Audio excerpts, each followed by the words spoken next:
Et surtout, j'étais dans la société de production il y a 6 mois qui a été mandatée pour fabriquer ce reportage. D'accord. Et j'étais aux côtés de Pierre-Stéphane Faure lorsqu'il a démarré le tournage. Donc je sais exactement ce qui s'est dit à ce moment-là.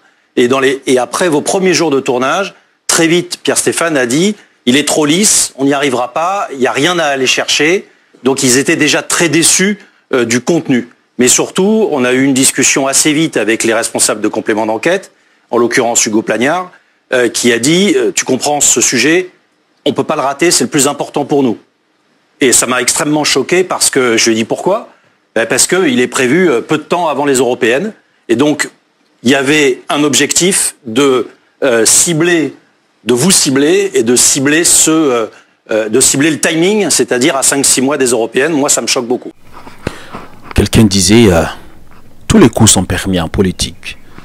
Plus les Européens arrivent, c'est dans 6 mois, plus les choses deviennent plus difficiles pour le jeune président du Rassemblement national. Figurez-vous, c'était jeudi dernier, dans le 18 janvier, un reportage de complément d'enquête a été diffusé sur France 2. Cette fois-ci, ça concernait le président, dont le nouveau président du Rassemblement national, Jordan Bardella. On se pose beaucoup de questions.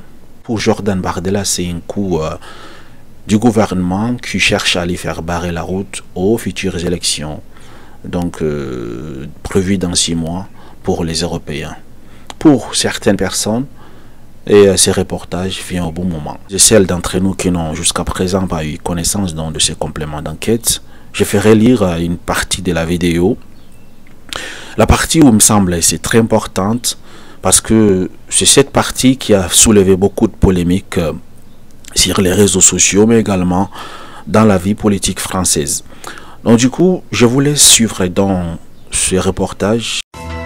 Au FN, beaucoup de gens et beaucoup de jeunes avaient un compte Twitter, un compte fake, comme on disait, pour faire des blagues et pour pouvoir parler plus librement. Y compris Jordan Bardella. Ouais. 3 anciens proches vont nous désigner le même compte Twitter, actif d'août 2015 à juin 2017. Celui qui se cache derrière Repnat du Ghetto insulte les journalistes qui lui déplaisent, les traitant de journalopes, un terme courant à l'extrême droite. La figure de Jean-Marie Le Pen est omniprésente, starifiée. Côté humour, Repnat du Ghetto semble trouver très drôle cette photo qu'il partage. On y voit une piscine de banlieue parisienne, assortie d'un commentaire raciste. La mer Noire, mort de rire. Il ironise sur le cas du jeune Théo d'Aulnay-sous-Bois, gravement blessé à l'anus par la matraque d'un policier. À Aulnay, on s'écarte un peu trop de la République. Bonjour Monsieur Bardella, est-ce que ça vous dit quelque chose, Repnat du Ghetto sur Twitter, Monsieur Bardella? Non. Si cette histoire d'un compte de Twitter anonyme détenu par Jordan Bardella de 2015 jusqu'à 2017 est avérée, moi je me dis qu'il est dans un sacré pétrin en fait, parce que vu les élections qui arrivent dans 6 mois, c'est pas le bon moment pour lui d'avoir ce genre de problème. Surtout une personne qui est médiatisée tout le temps sur les réseaux sociaux. Ça peut vraiment faire chambouler son quota électoral, mais également l'appréciation de ses électeurs. Pour Jordan Bardella, ces compléments d'enquête semblent être une traque. Des personnes chercheraient à lui faire du mal, à lui faire barrière à la route aux élections européennes qui arrivent dans 6 mois. Également, on chercherait à le discréditer. Et du côté de Marine Le Pen, lorsqu'elle a été interrogée, elle a affirmé que ce complément d'enquête semble être un procès de Bardella. C'est le procès, non? Le portrait de Jordan Bardella. Je crois que c'est le procès de Jordan Bardella. Ah, le procès, comme vous y allez. Allez. Pouvez-vous imaginer combien est-ce que ça a coûté pour faire ce complément d'enquête qui a duré pendant 1 année, le tournage? De l'État. Combien ça a coûté aux gens de me traquer pendant 1 an? Comment ça coûte? Entre 100 et 150 000 euros. Entre 100 et 150 000 Et euros. encore, je ne compte pas tous les tout ce qui... tu mobilises du personnel pendant cette période-là, par exemple les rédacteurs en chef de l'émission. Bien sûr. Voilà, donc bon, ils ont d'autres choses à faire par ailleurs, mais forcément, oui. En tous les cas, c'est entre 100 et 150 000 euros. Des preuves venant quand même de Jacques Cardoz, je me dis, on doit se méfier un peu quand même, parce que nous savons tous que lui, il s'est vendu en fait un élément des Bolloré et autres, j'en passe. Donc, mais bon, jusqu'à preuve du contraire, puisqu'il faisait partie de l'équipe de tournage, on accepte. Et il a travaillé chez Complément d'enquête également. Donc, pour le moment, ces témoignages restent acceptés et valides jusqu'à preuve du contraire qui va invalider ce qu'il a dit. Tout qu'on fait à notre analyse, il en ressort dans plusieurs choses. C'est soit donc, il y a des personnes qui sont cachées dans l'ombre, qui cherchent à faire disparaître, à faire éliminer Jordan Bardella des élections européennes et probablement discréditer en même temps le Rassemblement national.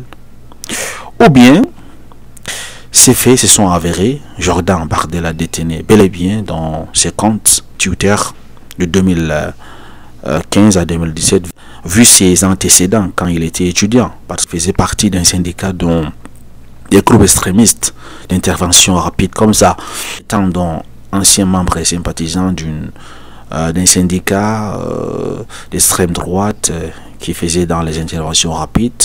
Donc c'est là, moi, ça ne m'étonnerait pas qu'il détient ses comptes Twitter allant de 2015 à 2017. Mais jusqu'à maintenant, jusqu'à preuve du contraire, on les laisse tous les bénéfices du doute. Donc voilà, moi, comment je vois les choses. Et rien n'est encore joué. Les élections, c'est dans 6 mois.